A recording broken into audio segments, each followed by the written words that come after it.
언제 그 심판이 임한다는 때는 알려주지 않으셨다는 거예요. 언제 그 심판이 임한다는 때는 알려주셨다는 거예요. 결국은 노아의 때에 심판이 임할 때, 물 심판이 임할 때, 그 때를 의식하면서 사는 자들하고 그 때를 의식하지 않고 사는 자들로 이렇게 나눠져 있다는 거예요. 노아는 분명히 그 방주를 지으면서 전도를 했을 거예요. 물로 주님께서 이제 심판하신다. 깨어있으라. 나와 함께 방주를 짓자. 구원의 방주를 지어야 된다. 어떤 그런 전도를 했을 거예요. 그러나 그 때를 의식하면서 방주를 지은 노아는 살아났지만은 의식하지 않고 그 방주를 짓는 노아에 대해서 비방하는 자들은 다 멸망했다는 거예요. 의식하면서 지었지만은 그 때가 분명히 그 시간이 120년인지 130년이 될지 노아는 분명히 모르면서 지었다는 거예요. 그리고 나중에 그 때가 다 되었을 때 하나님께서 노아에게 이제는 너와 내 가족과 가축들을 그래서 방주에 들어가라. 그러한 말씀이 임했다는 거예요. 즉, 그 모형을, 노아의 때의 모형을 마지막 때에 어떤 그런 임할 노아의 모형을 제시하셨다는 거예요. 예. 자, 우리가 이 노아의 때의 모형을 보면서 이 때에 대한 어떤 그런 견해를 이 때를 의식하는 자, 의식하면서 살아가는 자와 때를 의식하지 않고 살아가는 자라는 이 부분이 더 중요하다는 거예요. 때에 대한 어떤 그런 성경의 여러 가지 견해들이 있지만은 이 때가 언제냐 그것을 가지고 논란을 벌리는 어떤 그런 것보다 그 때를 의식하면서 살아가는 태도가 더 중요하다는 거예요. 예. 이제도 말씀드렸지만 노아도 그 때를 말씀을 하셨지만은 그 때를 의식하면서 살아갔지 그 노아의 당시 그 입장에서는 120년이 될지 130년이 1000년후가 될지 모르고 지었다는 거예요. 그러나 주님이 때가 임했을 때 들어갔다는 거예요. 예. 오늘날도 마찬가지라는 거예요. 주님이 불로 심판을 임하신다는 어떤 그런 때를 의식하면서 사는 것이 중요하지 그 때가 언젠가 하는 것들을 난 논란의 차원이 더 중요한 게 아니라는 거예요. 자, 그러면 문제는 때에 대한 논란보다 그 때가 분명히 임할 것을 믿고 의식하면서 사는 자와 의식하지 않고 사는 자의 문제로 시각이 바뀌게 되는 거죠. 이 부분에 있어서 성경은 계속해서 마태복음 24장 예, 즉 이게 이 때를 의식하면서 사는 삶 이것을 초점을 맞추는 게 더 중요하다는 거예요. 예. 자, 그러면 이 마태복음 24장 41절에서 51절을 보면 이 때를 의식하면서 사는 자의 어떤 그런 두 가지 태도가 나오게 되는데 이것을 한번 더 읽어보면서 한번 더 이렇게 성경을 연구하면서 조명해 보기를 바랍니다. 제가 마태복음 24장 14절에서 51절 말씀을 여러분한테 읽어드리도록 하겠습니다. 두 여자가 맷돌질을 하고 있음에 한 사람은 데려가고 한 사람은 버려둠을 당할 것이요. 그러므로 깨어 있으라. 어느 날에 너희 주가 임할는지 너희가 알지 못함이라. 너희도 아는 바니 만일 집주인이 도둑이 어느 시각에 올 줄 알았더라면 깨어 있어 그 집을 뚫지 못하게 하였으리라. 그러므로 너희도 준비하고 있으라. 생각하지 않은 때에 인자가 오리라. 충성되고 지혜 있는 종이 되어 주인에게 그 집 사람들을 맡아 때를 따라 양식을 나눠줄 자가 누구냐. 주인이 올 때에 그 종이 어떻게 하는 것을 보면 그 종이 복이 있으리로다. 내가 진실로 너희에게 이르노니 주인이 그에게 그의 모든 소유를 그에게 맡기리라. 만일 그 악한 종이 마음에 생각하기를 주인이 더디 오리라 하여 동료들을 때리며 술 친구들과 더불어 먹고 마시게 되면 생각하지 않는 날 알지 못하는 시각에 그 종의 주인이 이르러 엄히 때리고 외식하는 자가 받는 벌에 처하리니 거기서 슬피 울며 이를 갈리라. 예.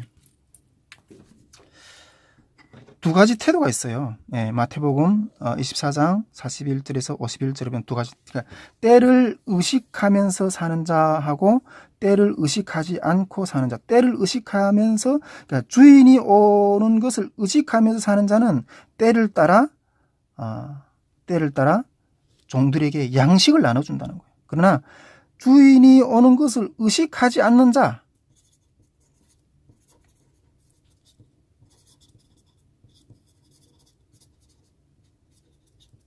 의식하지 않는 자는 동무들과 때리고 술 마시고 취하면서 방탕한 어떤 그런 삶을 산다는 거예요. 예, 방탕한 삶을 산다는 거예요. 즉 의식하지 않는 자와 주인이 오심을 의식하지 않는 자, 의식하는 자에 대해서 이렇게 성경을 말하는데, 성경은 여기서 이 의식하는 자에 대해서 충성된 자라고 표현하고 있어요. 예, 충성된 자. 예, 충성된 자라고 표현하고 있는데, 이 의식하지 않는 자를 악한 자라고 표현하고 있잖아요. 예, 악한 자라고. 좀 오늘 여기서 이 의식하지 않는 자는 뭐 당연하게 멸망할 거고, 예. 이 의식하는 자의 이 충성된 태도를 여러분들하고 좀 더 깊이 있게 논해 보고 싶은 거예요. 예. 이 의식하는 자의 태도를. 여기서 저는 이것이 이 때에 대한 그리스도인들이 바른 추구라고 생각하는데, 이 의식하는 자의 태도가 예수님이 재림의 때에 대한 어떤 그런 바른 태도라고 생각하는데, 저는 이것을 다시 두 가지로 이렇게 구분해서 좀 나눠보고 싶습니다. 이게 미혹, 이 충성된 태도, 즉 이 의식하는 자의 태도를 미혹의 태도와 깨어있는 태도라고 이렇게 저는 이렇게 좀 구분해서 여러분들하고 또 한번 이렇게 더 나눠보고 싶습니다. 첫째로는 이렇게 미혹의 태도에 대해서 한번 좀 보고 싶은데, 결국 이것이 문제가 되는 거죠.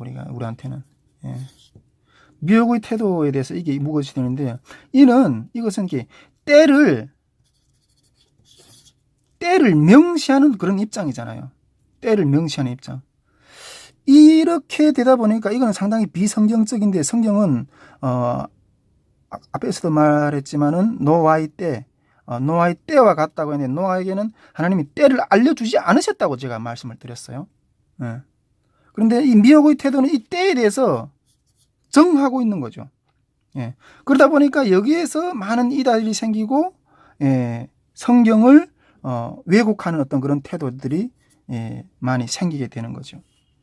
우리가 저는 한국에서 이렇게 그 당시에 이렇게 살아보지 않아서 이렇게 모르지만은, 물론 그렇지만은 이렇게 여러 가지 많은 이야기들, 자료들, 어떤 그런 것을 통해서 알게 된 어떤 부분들이지만은, 특히 이 다미선교회라는 어떤 그런 단체가 있어서 이장님이라고 그랬죠. 이게 시한부 종말론, 시한부 종말론. 이것이 이래서 많이 어떤 그 주님이 1997년도인가요? 예, 어느 날에 주님이 재림하신다, 어떤 그런 것들이 어떤 때에 대해서 정해놓고 이렇게 해서 많은 미혹들이 있어 수많은 그리스도인들이 그것에 미혹에 대해서 가정이 파탄되고 삶이 무너지고 어떤 그런 현상들이 많이 나타나는 것을 이야기를 들었습니다. 예. 다 이게 때에 대해서 미혹의 어떤 그런 태도로 나오는 어떤 부분들이죠. 제가 이 때에 대해서 이 주제를 가지고 오늘 강론을 하게 되는 것도, 유튜브에 보면 요즘에 저도 지금 유튜브 사역을 하고 있지만은, 유튜브에 보면 이 재림의 경고,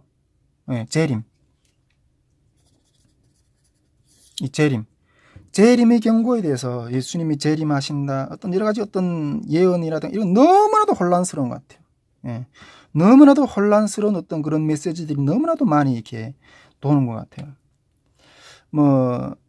앞에서도 제가 언제 이렇게 그 유튜브 한반도 전쟁설에 대한 견해에 대해서 이렇게 이야기를 하면서 그런 이야기를 드렸는데, 예, 뭐 한국 어떤 형제 이야기처럼 이게 한국에 뭐 전쟁이 임한다, 어떤 전쟁이 일어난다, 어떤 그런 예, 이야기들 인해서 정말 적지 않은 사람들이 이렇게 많이 이렇게 혼란스러워하는 어떤 그런 것들이 이렇게 많이 현상들이 있는 것 같은데, 물론 저는 개인적으로 우리 대한민국이 이 북한이라는 어떤 존재가 있기 때문에 북한이라는 어떤 존재가 있기 때문에 이게 재림이라든가 심판이라든가 이런 메시지가 어떤 다른 나라의 교회들보다는 한국 교회 가운데 더 풍성하게 이렇게 도는 부분에 대해서는 어떤 면에서는 영적인 축복일 수도 있다고 저는 생각이 돼요. 뭐 북한이 뭐 전쟁한다는 어떤 그런 차원에서의 어떤 견해인 아니라 그래도 어떤 이러한 어떤 가시 같은 존재가 있기 때문에 한국 교회는 뭐 한국 전쟁설이라든가 주님이 재림이라든가 이러한 이야기들을 어떤 다른 나라의 평안한 어떤 그런 환경 가운데 신앙생활을 하는 어떤 그러한 다른 나라의 교회들보다는 이 심판의 메시지라든가 어떤 이런 것들을 경고의 메시지들을 더 많이 들을 수 있다는, 물론 그것이 미혹이든 어떤 그런 것 차원을 떠나서 이게 더 많이 들을 수 있다는 어떤 그러한 부분 때문에 어떤 면에서는 이렇게 좀 영적인 축복이 면이 있을 수도 있어요. 예. 그러나 너무나도 혼란스러운 거예요. 예. 이 유튜브 상에서나 또 여러 가지 또 이렇게 이런 메시지들을 전하고 다니는 사람들이 어떤 그런 것들로 인해서 상당히 어떤 혼란스러운 어떤 부분들이 있는 거예요. 예. 특히 이 은사를 추구하는 사람들,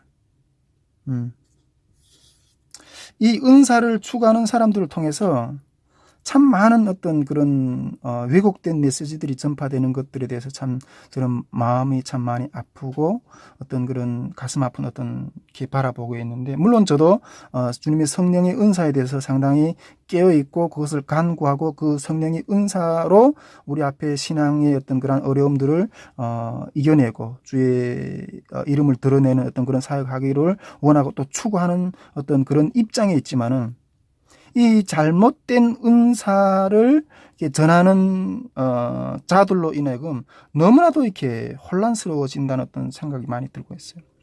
참 많은 이게 은사주의자들이 이렇게 이야기하는 것들을 보면 생명이 없는 교회들에서 떠나라. 예, 교회들에서 떠나라. 그렇지 않으면 심판을 받는다. 근데 이러한 소리들이 너무나도 난무하는 어떤 그런 것들을 많이 듣게 돼요. 예, 너무나도 많이 소리들 많이 듣게 돼요. 물론 저는 그런 일부분에 대해서는 어떤 부분에 대해서는 제가 공감하는 부분도 있어요. 예. 그런데 어떤 면에서는 너무나도 예, 이 미혹의 어떤 영향들이 너무나도 많다는 거예요. 저는 이 때에 대해서 지금 우리 한국 교회 가운데 또 한국의 그리스도인들 가운데 이렇게 이 미혹의 어떤 이러한 요소들을 바라보면서 참 너무나도 많이 아프고 너무나도 많이 마음이 아프고, 이 모든 소리들을 제가 들을 때는 예, 뭐 이게 교만한 소리인지는 모르겠지만은 깡통이 굴러가는 소리처럼 들려요. 예. 깡통이 굴러가는 소리처럼 들린다는 거죠. 예. 이 마지막 때에 대한 이 미혹의 이러한 입장들은 정말 내용물이 없고 깡통이 흘러가는 어떤 그런 소리처럼 들린다는 거죠. 자, 그렇다면 깨어있는 태도, 충성된 태도, 정말 그것을 의식하는, 주님의 때를 의식하는 어떤 이런 부분은 과연 어떤 것인가 하는 것들을, 건강한 그런 부분은 어떤 것인가 하는 것들을 한번 좀 살펴보기를 원합니다. 물론 이 미혹의 태도도 물론 주님 앞에서 깨어 있다고, 주님을 의식한다고 생각하지만은 불순한 요소들이 많이 끼어 있다는 거예요. 그러나 주님을 의식하면서 깨어 있으면서 충성된 태도, 그것이 과연 어떤 것인가 하는 것들을 좀 더 살펴보기를 원하는 거죠. 예. 이 충성된 태도는 우리가 마태복음 24장 41절에서 51절에서 우리가 봤지만은, 이 충성된 태도는, 충성된 종의 태도는 일을 한다는 거예요. 예. 일을 한다는 거예요. 소리만 치는 것이 아니라 일을 한다는 거예요. 두 여인이 맷돌을 갈고 있는 중에 들림을 받았어요. 한 사람은 들림을 받고 한 사람은 버림을 받았다는 거죠. 때를 따라 양식을 나누어 줬다는 거예요. 술만 먹으면서 이렇게 뭐 친구들하고 이렇게 막 다 이렇게 그러한 방탕한 생활을 하는 것이 아니라 주인이 올 때를 생각하면서 양식을 나누어 줬다는 거예요. 즉 일을 했다는 거예요. 주님이 의식하면서, 주님이 때를 의식하면서, 주님이 올 것을 의식하면서 일을 했다는 것이에요. 예. 이것이 진정 주님이 다시 오심을 기다리는 자의 모습이라는 거예요. 모습이라는 거예요. 예, 어떤 목사님이 이런 말씀을 하는 것을 제가 설교 중에 이런 말씀하는 것을 제가 들으면서 참 공감을 했었습니다. 그 목사님이 이렇게 질문하시더라고요. 예, 설교하면서 이렇게 성도들한테 질문을 하시더라고요. 만일 오늘 저녁에 예수님이 오신다면 여러분들은 어떻게 하겠습니까? 이렇게 질문하시는 거예요. 지금 이 통일생수 TV를 시청하고 계시는 우리 주님의 백성들 앞에 동일한 질문을 제가 지금 이 자리에서 한번 드리고 싶습니다.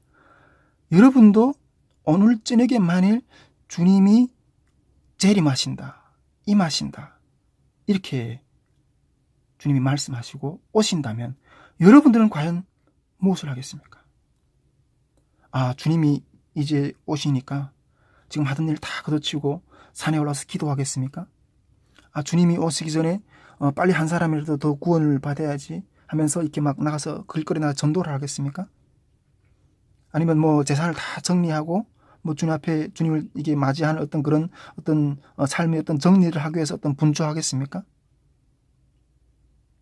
여러분들은 지금 이 질문 앞에 과연 내가 지금 이 순간에 주님이 오신다면 나는 과연 어떻게 해야 될까? 이 주님 앞에 선다면 과연 어떻게 하시렵니까? 그때 그 목사님은 그렇게 대답하시더라고요. 그렇게 말씀하시더라고요. 나는 지금 주님이 오신다면 지금 하던 일을 열심히 하다가 주님을 맞이하겠습니다. 이렇게 말씀하시는 거예요. 저는 그 목사님의 그 말씀을 딱 들으면서 100% 공감이 되더라고요. 100% 공감이 되더라고요. 그런데 문제는 그 하고 있는 일이 어떤 일인가 하는 거예요. 예, 그 하고 있는 일이 어떤 일인가 하는 거예요. 그 하고 있는 일 속에 주님이 있느냐 하는 거예요. 아니면 내가 지금 하고 있는 일 속에 주님이 없는가 하는 거예요.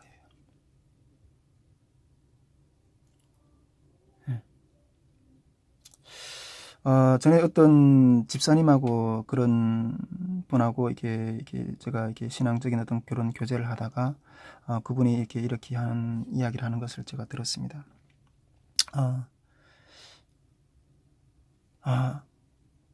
정말 마음이 드는 교회가 없다는 거예요. 예. 정말 주의 성령이 살아있는 어떤 그런 교회들을 찾아보기가 힘들다는 거예요. 어떤 그런 말씀을 하는 걸 들으면서 제가 그 집사님한테 그런 조언을 줬던 생각이 납니다. 제가 보기에는 이제는 집사님 정도이면 집사님이 신앙이 정도이면 이제는 여기 어떤 교회에 정말 하나님이 살아있는 어떤 그런 역사가 있고 어떤 그런 곳에 당연히 가서 이렇게 머물고 싶고 그런 교회를 찾아다니고 싶고 이러한 삶으로 이제는 계속 걸어가는 것이 아니라 이제는 주님이 보내시는 곳에 가서 사명을 감당하는 것이 맞는 것 같습니다. 이렇게 말씀드렸던 적이 있어요. 네. 충분히 그 집사님은 그런 사명을 감당하려고 많이 몸부림치고 있는 어떤 그런 모습들 보면서 참 격려가 많이 됐는데 물론 이 집사님을 향해서 하는 소리인 것이 아니라 오늘날 많은 그리스도인들이 여기저기 그냥 좋아 보이는 곳을 그냥 따라다니는 모습들이 너무 많은 것 같아요. 따라다니는 모습들이 많은 것 같아요. 한국교회에 이게 많은 신학생들이 배출되고 막 이렇게 하지만은 가서 사역할 곳이 없다고 이야기하는데, 전에 제가 어떤 설교에서 이야기를 했었던 저기 기억이 나는데, 하나님의 입장에서 구원받아야 될 영혼들이 적어진 건 아니잖아요. 사역할 교회가 없다고 이렇게 와송치는데, 하나님의 입장에서 구원받아야 될 영혼들이 없는 거는, 줄어든 건 아니잖아요. 왜 오늘날에는 떠나라는, 생명이 없는 교회들에서 떠나라는 그러한 메시지들은 많은데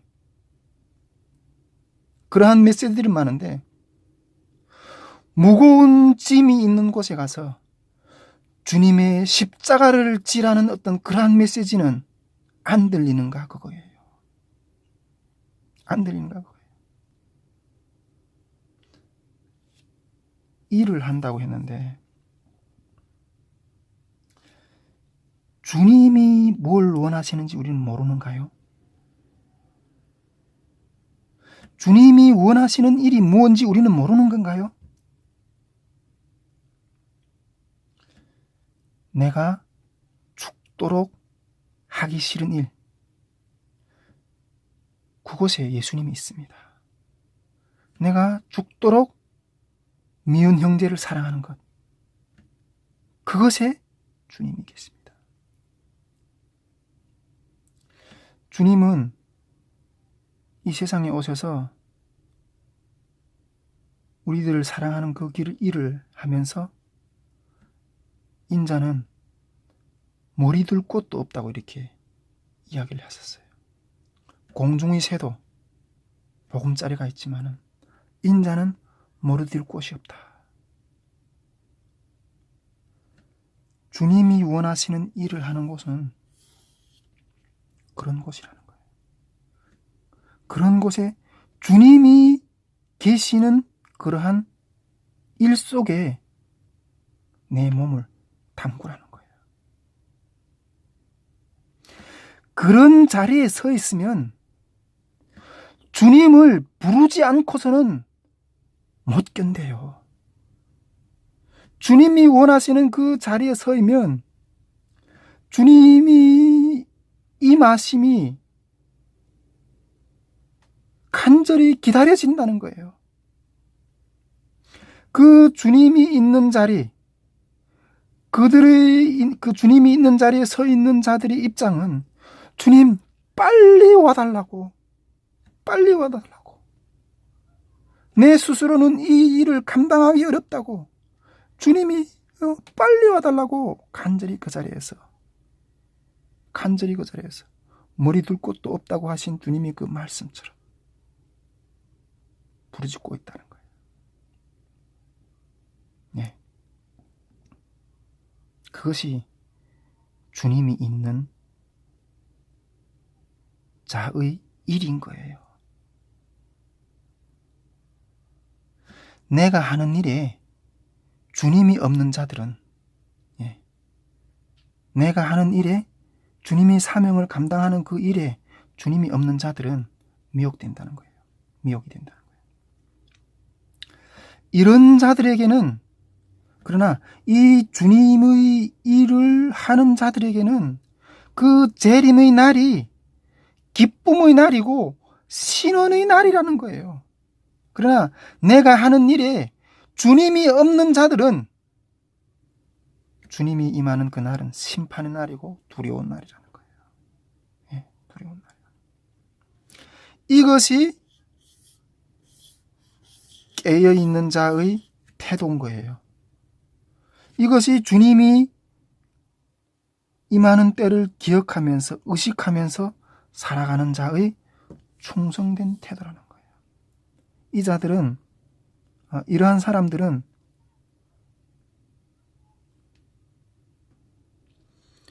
미혹되지 않아요. 예. 이런 사람들은 미혹되지 않아요. 언제 주님이 온다, 언제 여기저기 온다. 그것에 미혹되는 것이 아니라 이런 사람들의 태도는 때를 따라 양식을 먹여줄 자들을 붙들고 그냥 울고 있다는 거, 주님 마음을 가지고 울고 있다는 거예요. 이것이 충성된 자들이 태도인 거예요. 예. 여기서 언제 주님이 온다, 저기서 뭐 전쟁이 일어난다, 이런 것에 마음을 뺏기는 것이 아니라 죽도록, 아까 내가 말씀하셨던 주님이 오늘 임한다 하더라도 내가 하는 일을 그 속에 주님이 있기 때문에 그 일을 하다가 주님을 맞이한다는 거예요.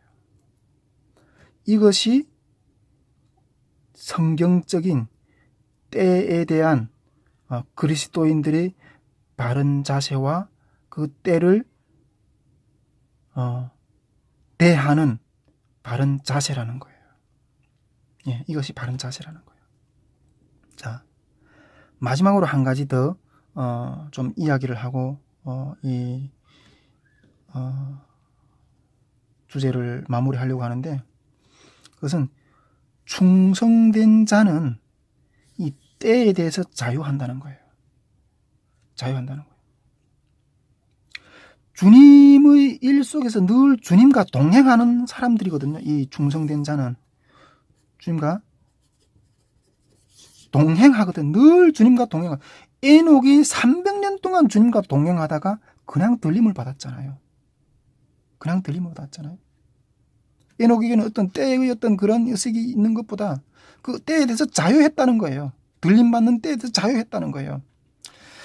이러한 주님과 이렇게 깊은 인격적인 교제를 나누면서 지내는 자는 이 때에 대한 부분에 대해서 자유하는데, 이런 사람들에게는 주님이 이렇게 초림, 재림,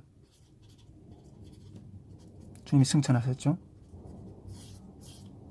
이런 것처럼 주님이 뿅 하고 이렇게 초림했다가 뿅 하고 이렇게 승천하고 뿅 하고 이렇게 다시 재림하는 어떤 그러한 존재가 아니라는 거예요. 이런 사람들에게는. 예. 물론 이렇게 늘 뿅 하고 나타났다가 뿅 하고 없어지는 어떤 그런 존재인 게 아니라 늘 주님하고 동행한다는 거예요. 늘 주님하고 그 주님이 일 속에서 살아간다는 거예요. 예. 물론 우리가 나중에 주님이 완전하게 재림하셨을 때 천국에서 주님과 주님 얼굴과 얼굴 마주대야 할 때는 완벽한 어떤 그러한 만남을 이루지만, 지금은 희미하게나마 어떤 그런 육체 가운데 매여 있는 어떤 그런 속성으로 인해서 때로는 넘어지고 때로는 또 주님 만나기도 하고 뭐 이런 불완전한 가운데 있지만은 그래도 늘 주님과 동행한다는 거예요. 그래서 이런 사람들은 늘 주님하고 동행하는데, 동행하는 삶을 늘 주님하고 같이 사는 사람인데, 주님이 언제 임한다, 주님이 언제 재림한다, 이러한 소리들의 귀를, 마음을 빼앗기지 않는다는 거예요. 빼앗기지 않는다는 거예요. 그러므로 이러한 사람들은 주님이 이 때에 대해서 늘 함께 있는데 뭐 또 주님이 재림한다 이런 부분들에 이렇게 마음을 뺏길 일이 있겠어요. 그러므로 이렇게 이러한 충성된 자들은 주님의 때에 대해서 늘 자유한다는 거예요. 예. 이것이 제가